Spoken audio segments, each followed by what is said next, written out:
А вы знали, что в Якутске есть зоологический музей, и находится он прямо в СПФУ?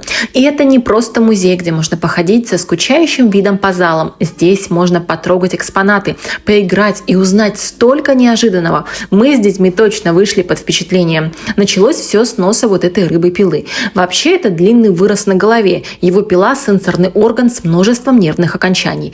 В музее представлено много окаменелостей, скелетов, насекомых и необычных экспонатов. Есть даже композиция, показывающая превращение личинки стрекозы во взрослую особь.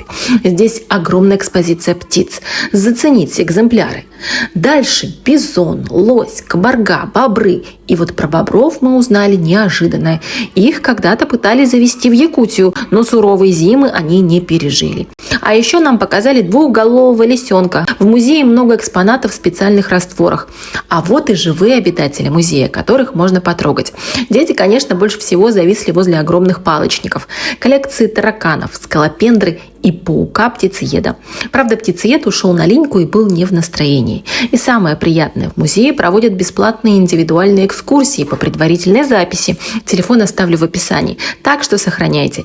А с этого Reels мы начинаем наш челлендж. Хотим обойти с детьми все музеи Якутска и сделаем свой рейтинг. Подписывайтесь, чтобы быть в курсе.